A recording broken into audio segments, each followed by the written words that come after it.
The Whistler.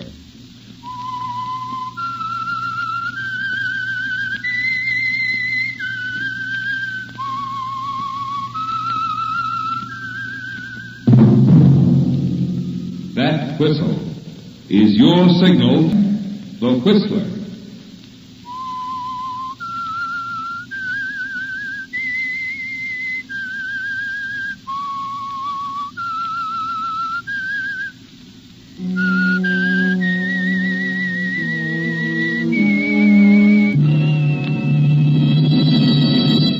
I am the Whistler, and I know many things, for I walk by night.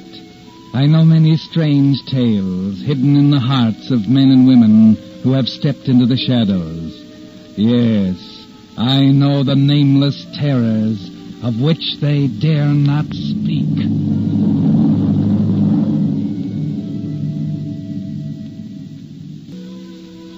And now the Whistler's strange story. Murder in Haste.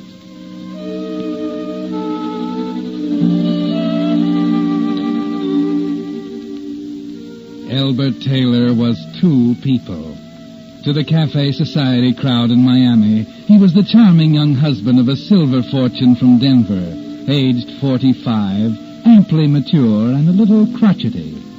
To his wife, Helen, the silver fortune, he was something else again, an unpleasant little boy whose unpleasantness had to be bought off with $100 bills instead of chewing gum. This made for friction, of course.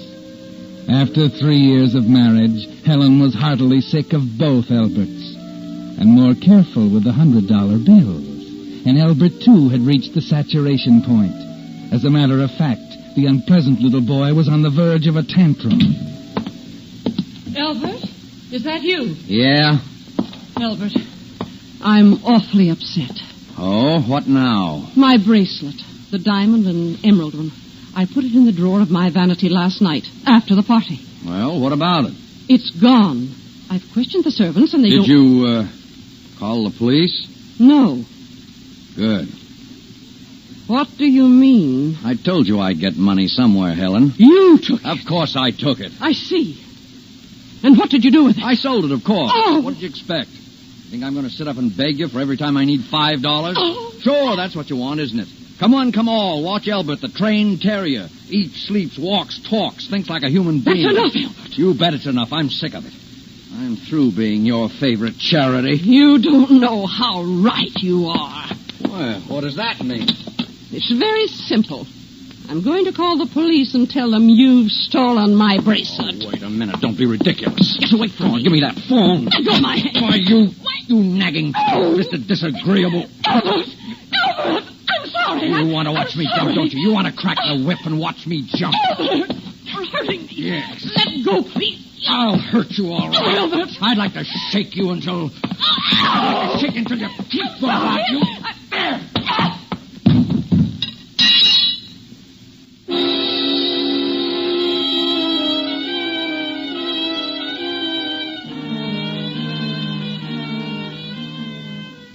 Well, Albert, why don't you do something? Why don't you go over there to the hearth and help her up? Or perhaps you're not as dazed as you look, standing there in the middle of the room. Maybe even now you realize Helen isn't going to get up, because she struck her temple on the andiron when you hurled her across the room. Yes, Albert, she's lying there so very still, because she's dead.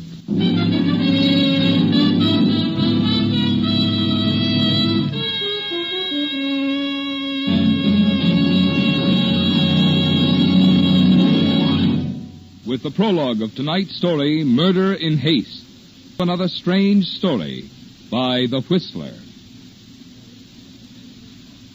And now, back to The Whistler.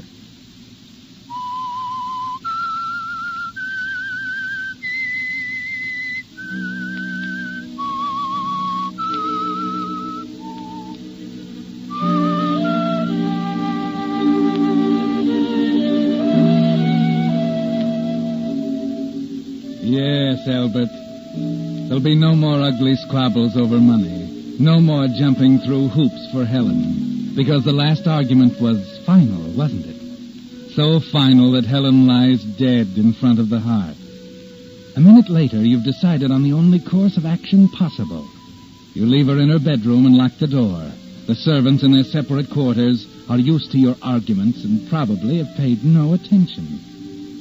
2 hours and 20 minutes later, you're standing on the observation platform of the Limited Express bound for Jacksonville and points north. Nice night. Oh, I didn't hear you come up. Sorry. I said it was a nice night. Yeah. I saw you running for the train when we were pulling out. Just made it, didn't you? Yeah, it was kind of close, all right. You been in Miami long? No, been fishing off the Keys just a week or so. I see. My name's Ricketts. Glad to know you. I'm Brown, Richard Brown. Uh-huh. You going up to New York, Brown? That's right. Well, I guess I'll be getting inside, Ricketts. Good idea. I'll go with you.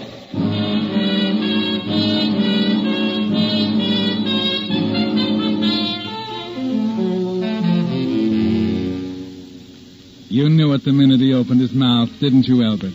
Ricketts is a plainclothes cop. And there can be only one reason why he's so interested in you. He's right behind you as you walk back through the train to your seat. And you're wondering if he'll sit beside you when you stop there. Then when you're 10 feet from it hits you. You realize why he's following you. Your luggage with your initials E.T. on it is in the baggage rack over the seat. And Ricketts is just waiting for you to stop there. You hold your breath and keep on going. Brown? Yeah? Isn't this your seat? Why, no. I have a compartment up ahead. Oh, I see. Well, good night, Brown. Good night.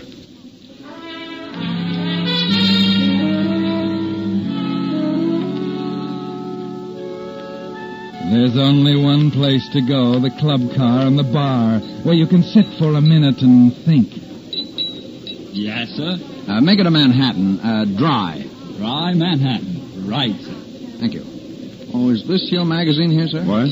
Oh, no. May I look at it? Sure. Thank Are you going to New York? Yes.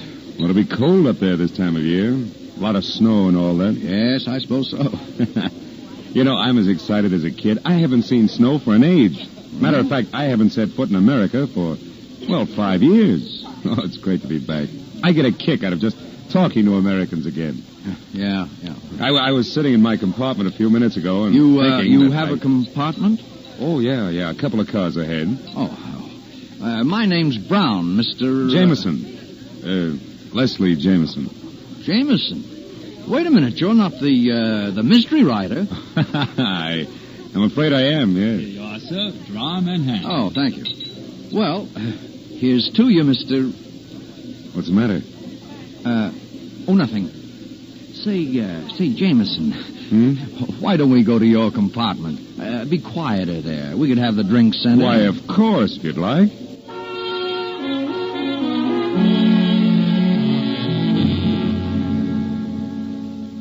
Yes, Albert, the compartment would be quieter. And you'd feel a little more comfortable, particularly since you noticed your friend Mr. Ricketts stroll into the bar and sit down, still hunting for the occupant of your seat, no doubt. Mr. Jameson finds the compartment pleasanter, too. Well, a man can't stay forever in Buenos Aires and continue to write for the American public. Has to keep in touch, you know. Don't you think so? Oh, yes. Yes, of course. So you say you left Buenos Aires, huh? Yes, planned to anyway, but made it a little earlier on account of that nasty business with my assistant. Oh, yes, I see. Oh, I'll probably go back in a year or so. Did you ever read anything of mine, Brown? I can't say I've done much reading in the detective storyline. You have a serial running in one of the magazines right now, haven't you? Yes. Murder in Haste. I don't suppose you're reading it. Well, no, I'm sorry. If I'd known I was going to meet the author, I'd have boned up on it. Oh, don't apologize, Brown. Well, how about a nightcap before we turn in, eh?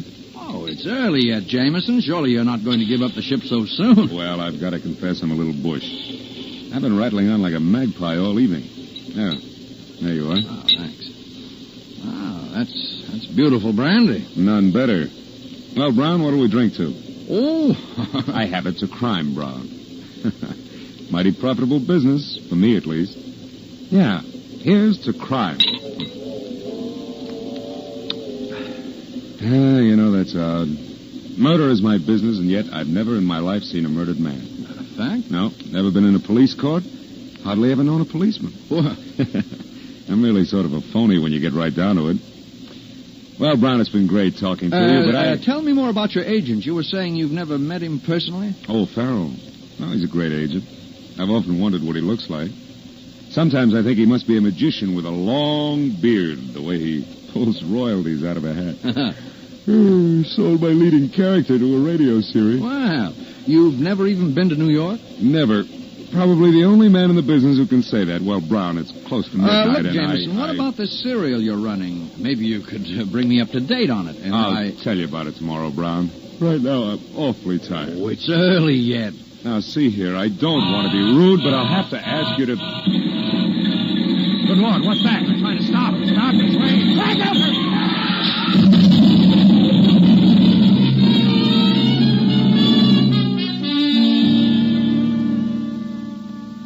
An open switch, a signal down, and the southbound local is suddenly there on the same track without warning. It's over in a split second, and then you open your eyes, Albert. You're all right, miraculously safe, in the tangled network of steel and splintered wood that used to be a Pullman car. And there's Leslie Jameson. He wasn't so lucky, Albert. There's nothing you can do for him now.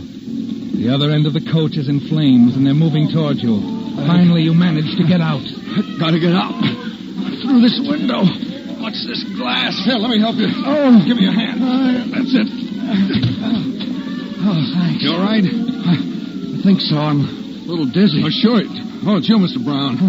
Oh, Ricketts. Yeah, you're lucky. This coach got it worst of all. Look at that fire. Yeah, got out just in time. Hey, that fellow you were drinking with at the bar went to your compartment with you. He's still in there? My compartment? Pretty sure he's Albert E. Taylor, murdered his wife in Miami. Is he still there? No. No, he left a few minutes before the crash. Well, you better get on ahead, Mr. Brown. I gotta give him a hand here. Can you make it up to the crossing? Yeah. There's a highway restaurant up there. Sure. I'm okay. Thanks. Okay, Brown. Take it easy. Well.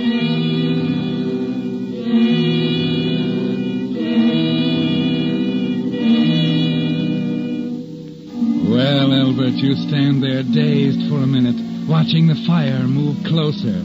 Then you decide to take a chance. Crawl back to Leslie Jameson's body, take his wallet, his ring and watch, exchange them for your ring and watch, engraved, "To Albert with all my love, Helen."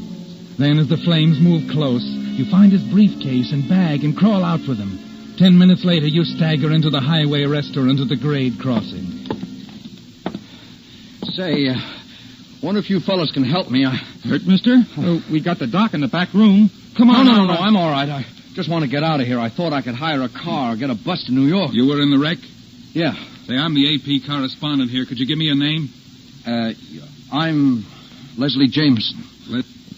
Leslie G.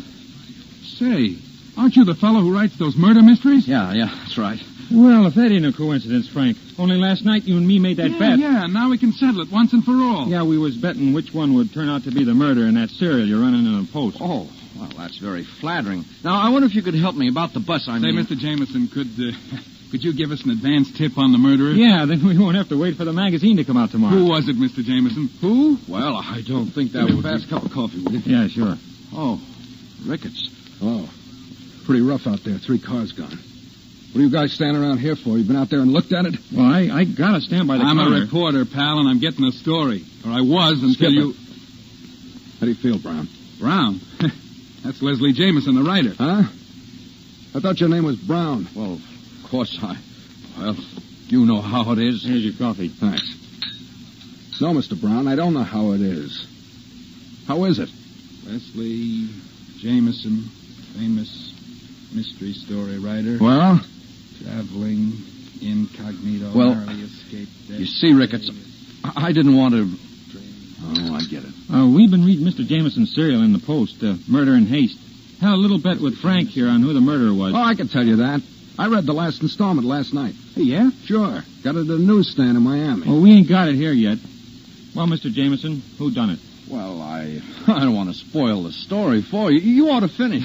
Afraid we won't buy another copy of the magazine? Yeah, come on, Jameson. Well, it's a matter of ethics. A writer What do you can- mean, ethics? I know how it ends. Sure, Jameson. I can tell the boys I got it straight from the author's mouth. Come on, now, what goes? Well, I don't want... I got your car, Lieutenant. Oh, good. I'll be right with you. Hey, you guys know anyone who wants to go to New York? I got a car and I want someone to share the driving. Well, Jameson here Sure, wants you to said go. you were going to New York, didn't you, Jameson? Well, as a matter of fact... Well, you can come with me, huh? Give me a hand with the driving. Come on. All right. Oh, but first, give him a break. Tell him who the murderer was. Oh, no, I'm sorry. It's against my principles. Well, it's your business. Come on. Hey, it was the old lady did it.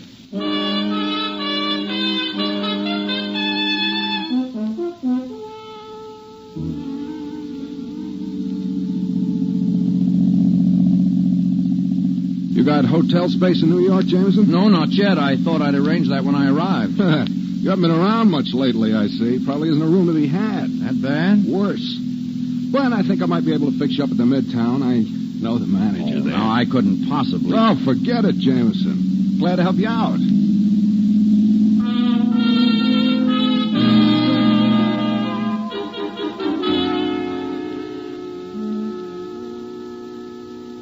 Can you fix him up, Walter? Oh, I think so.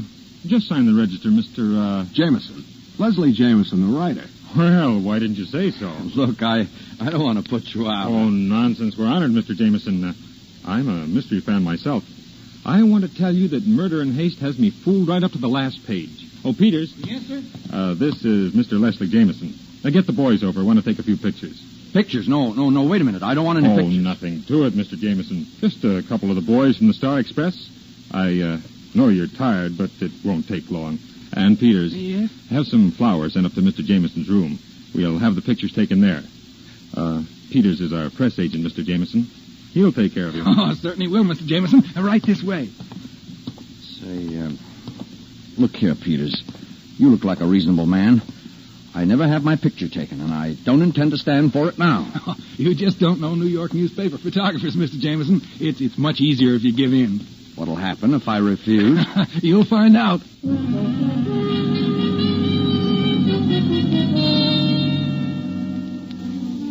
And you did find out, didn't you, Albert? You were helpless. There was nothing you could do. They came, they saw, they took pictures, and all you could do was rage and try to keep your face covered. And that only made a better story for them. They were delighted, Albert. The next day, there are pictures of you in the tabloids, hiding your face under the caption, Leslie Jameson, mystery author, stages publicity scene in room at Midtown Hotel. And to complete the success of your change of identity, the second page of the same paper carries the news that you, Albert Taylor, wanted for the murder of his wife in Miami, perished in a train wreck. You're all mixed up now, aren't you, Albert? But you almost wish Helen was with you again, to make the decisions for you like she used to. And then suddenly there's nothing for you to do. The decision is all made. Yes? Mr. Jameson? Yes? Mrs. Jameson is on her way up. What? Your wife. I assumed it would be all right to tell her that, Never mind.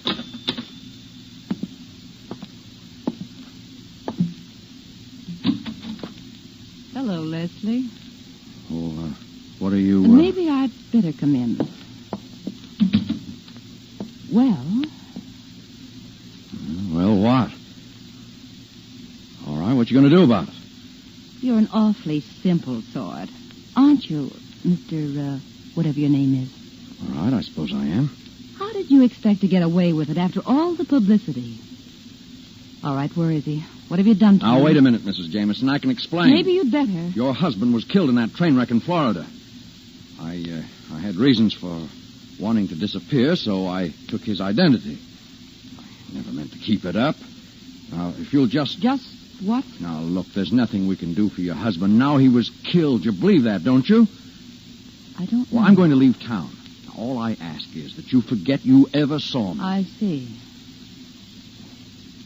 What are you going to do? I I could go to the police, No, of course. wait a minute. Wait. I can make it worth your while to... Oh, stop simpering. Does anyone know you here in New York? No. Well, that's very fortunate. You see, Leslie and I, we didn't get along. As a matter of fact, we'd been separated for some time. He said he was cutting me out of his will. So, with Leslie dead, I don't get anything at all. But, with Leslie alive... Wait a minute. You wouldn't... Why not? He could retire right now and live off his royalties without doing another lick. You want me to keep this up? Of course. Don't be ridiculous. There are a dozen reasons why I can't. You'll discover it in a week. You have his package? Yes. And I know his signature. I can imitate it perfectly. I know his background like a book. You may as well get used to it, Mr. Jameson. Oh, I tell you, I won't do it. It's the most fantastic thing I ever heard There's of. a Lieutenant Ricketts down in the lobby. You know, he seemed quite interested in our relationship. Of course, if you like, I'll bring him up to date. All right, Mrs. Jameson. Oh, darling. Just call me Ruth. Mm-hmm. Ah, there's a dear.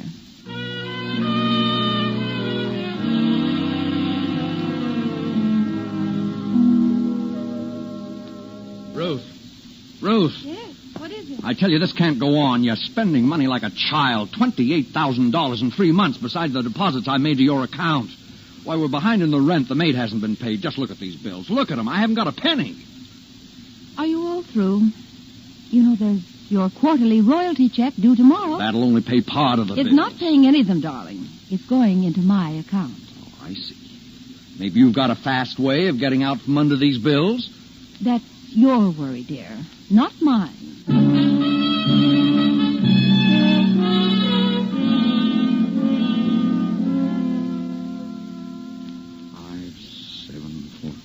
32. Having trouble? Oh, nothing at all, sweetheart. It's just that my account's overdrawn by $500. Of course, you could finish your book, dear. Sure. Finish the book. Write a Leslie Jameson mystery novel. Well, then I suppose you'll just have to think of something else. Ruth, be honest with me. Actually, how long do you intend to carry on with this? Indefinitely, dear. You know, I know when I have a good thing. You mean then there's no end? Oh, there is if you want one. There are always the police, of course. Will you quit throwing that up to me?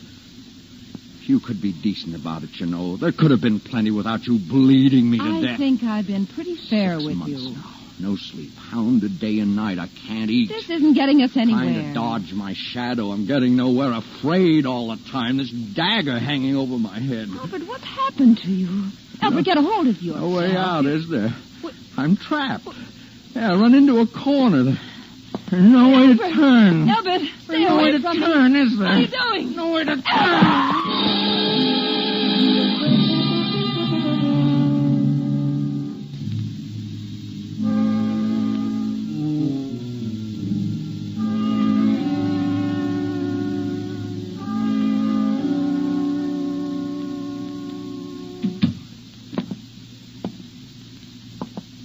Yes, sir. You're the desk sergeant? That's right. What can I do for you? Well, you can take this down. What's the matter, pal? I just killed my wife.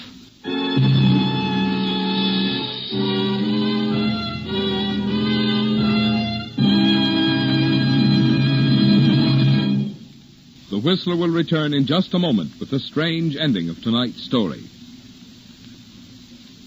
And now, back to the Whistler.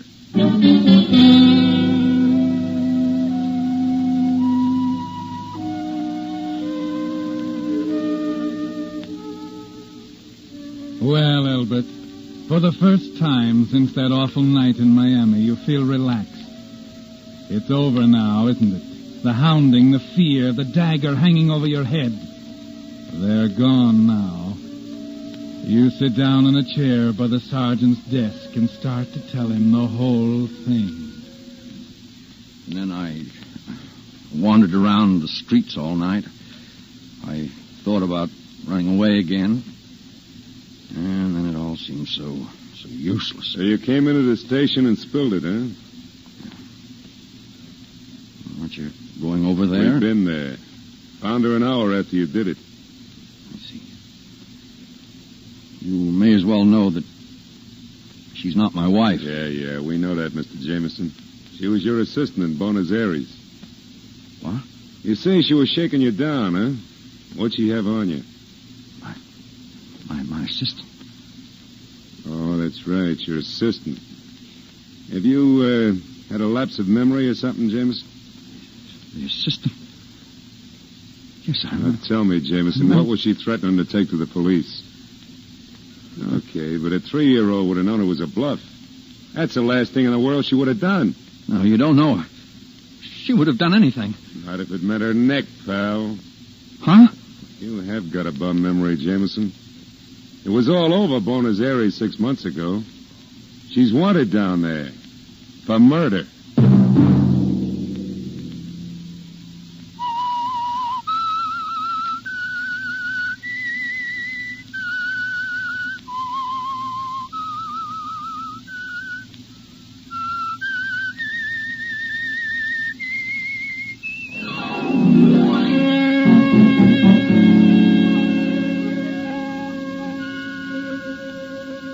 Next Monday at 9 o'clock, the Whistler will bring you another strange tale. This program produced by George W. Allen with tonight's story by Eleanor Beeson, music by Wilbur Hatch.